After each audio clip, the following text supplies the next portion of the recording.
Matheus, solta a capa da Cruzoé. Lula contra o mundo livre. E o anãozinho lá no fundo. O anão que o Duda tanto adora, rapaz. Eu Na gosto reunião de dele pauta, mesmo, viu? A gente né, podia. na reunião de pauta A gente, nós falávamos do anãozinho e o Lula adora esse anãozinho diplomático brasileiro, né, Duda? Vamos falar um pouquinho da capa, querido. eu acho que a gente podia até fabricar esse anãozinho, né? Lembra que na época tinha o Lula de pelúcia, há um tempo atrás? Podia fazer esse anãozinho aí e começar a vender aqui na Faria Lima, né? Rapaz, eu gostei da ideia porque tá aí um produto que eu teve um produto que eu não comprei na época pela questão histórica, não por ser militante, mas pela questão histórica. Antes que me acusem de ser militante de alguma coisa, gente, na minha casa, eu faço questão de ter alguns elementos que são históricos pelo simbolismo. Então, assim, eu tenho, enfim. Então, eu confesso que eu fiquei com vontade de ter aquele pichulequinho, né? Que vendiam, né? Aham. Aquele bonequinho do Lula. Né? Nossa, mas tu compra o pichuleco porque você é bolsonarista. Não, gente, não. É porque é um registro da nossa história recente. Ponto, acabou. É, É, sim, é simples assim, né? Mas eu acho que o anãozinho acho que não é? vale umas peças. Eu acho que dá pra gente ganhar dinheiro. Você Vamos vê? colocar. A gente já pode até fazer os três, né? Vender os três, assim, né? O Lula de pelúcia, o pichuleco e o anão diplomático. Já monta a estante aí. Pague Já dois, monta. leve três. Pague dois, leve três, exatamente. Aí coloca aquele descontinho. A gente pode vender aqui no. A gente pode vender aqui no Meio-Dia em Brasília, bota um QR Code na tela e vamos que vamos. Nossa, se a nossa diretora-geral escutar isso, ela mata a gente. Ô, Duda, voltando aqui para a Cruzoé, uma capa que de fato a gente. No próprio meio-dia, eu falava isso, né? Da segunda-feira. Que esse caso era de fato, né? O era de fato forte concorrente para a capa da Cruzoé e também das outras revistas.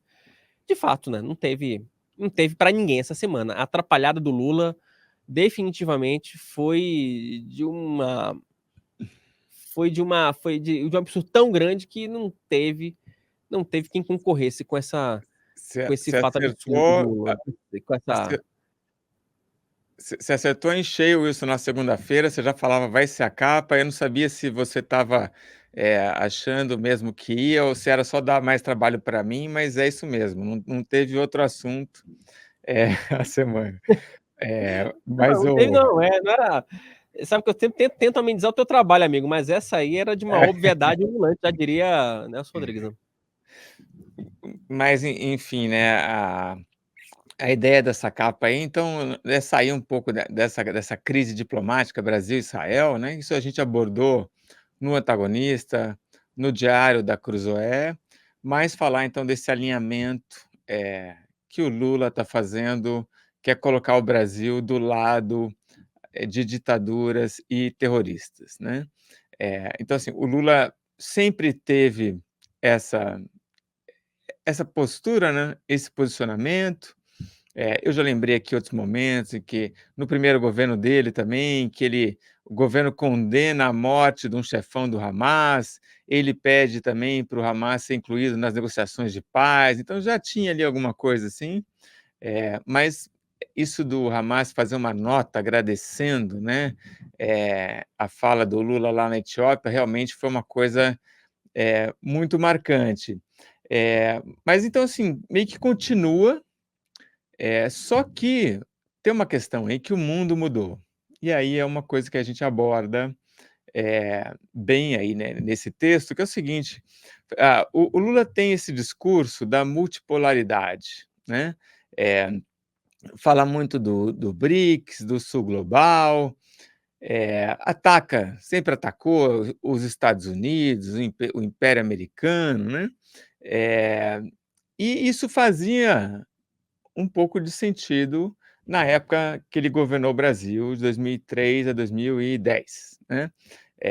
Porque a gente estava vindo de um mundo é, é, atentados terroristas em Nova York, 2001, né? Depois tem a crise financeira. É, os Estados Unidos meio que dominaram o mundo nos anos 90, né? Era o Bill Clinton presidente, a União Soviética tinha acabado, a globalização crescendo, as práticas comerciais se expandindo, mas no ano 2000 começa essa ideia do Império Americano em declínio, a globalização começa a esfriar e aí começam a surgir essas potências médias regionais, então, a Rússia, a Índia, a África do Sul, o Brasil, e aí tem essa ideia, então, de um mundo multipolar, em que os Estados Unidos já não dominariam tudo, e aí em 2006 a gente tem a criação do BRICS, que, segundo o Celso Amorim fala, né, numa entrevista que ele deu, foi uma sugestão do Sergei Lavrov, né, esse que estava agora falando com o Lula e o Celso Amorim hoje em Brasília, né. Só que esse mundo multipolar, ele não existe mais, né. Foi um sonho, que aconteceu, mas foi um sonho breve e acabou. Por que não existe mais? Porque o mundo voltou a ser bipolar, né. Então a gente continua tendo os Estados Unidos e os europeus de um lado, e do outro lado a gente teve uma ascensão econômica da China muito forte, a ponto de rivalizar aí com os Estados Unidos, quase chegar lá como a maior economia do mundo. E no plano militar, a guerra, a invasão russa da Ucrânia, que também dividiu o mundo ao meio.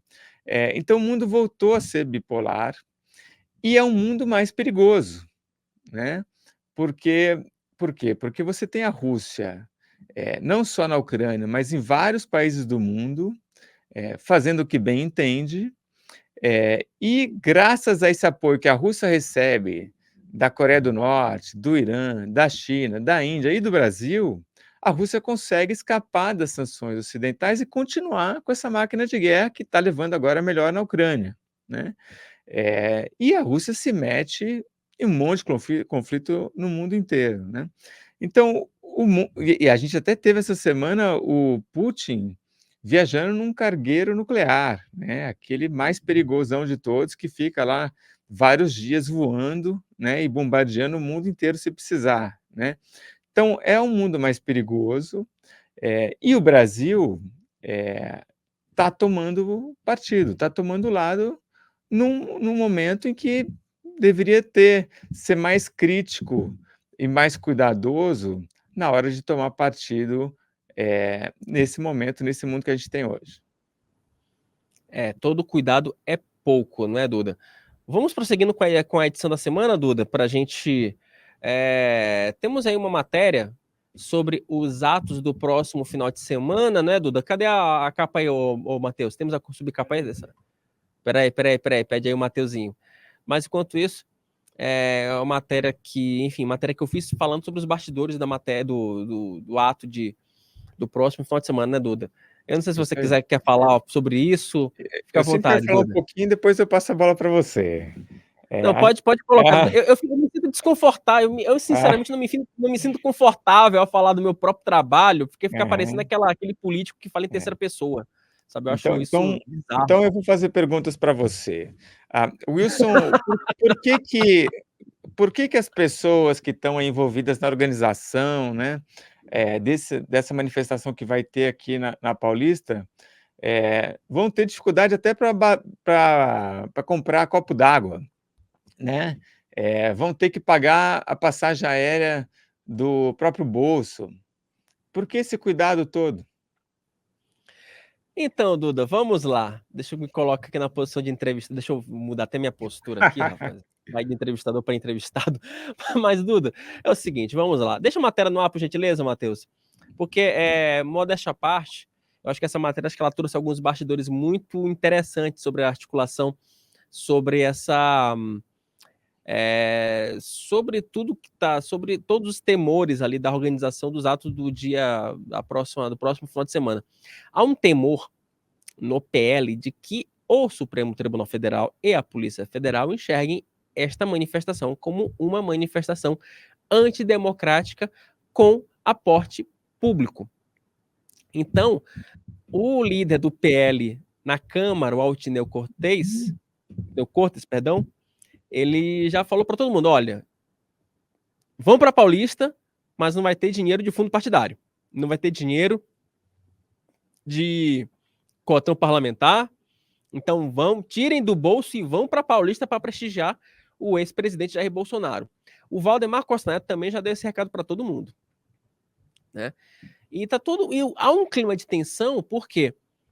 Porque aliados do ex-presidente afirmam que não dá para ele ter controle sobre uma multidão de 100, 200, 300, 400, 500 mil pessoas. A Carla Zambelli projetou 500 mil pessoas. Tem deputado dizendo que vai conseguir colocar 1 milhão de pessoas na Paulista.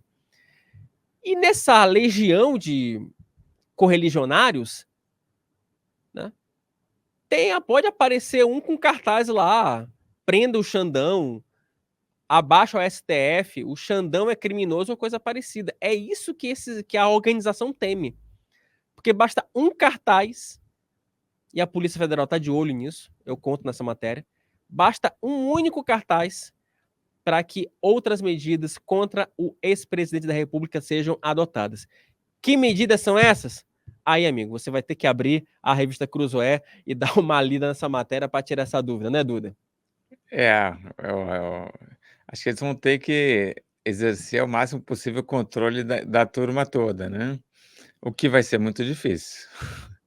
Não, vai ser muito difícil, né, Duda? Assim, inclusive, gente, a expectativa é que a gente faça uma cobertura especial sobre esses atos do próximo domingo aqui em O Antagonista, tá? Além dessa matéria, Duda, temos uma outra sua falando sobre a farra dos super salários. Oh, que beleza, né, rapaz? É tão bom ser servidor em alguns momentos, hein, rapaz? Que é isso, né, Duda? Conta pra gente. Bom, vamos fazer justiça aí.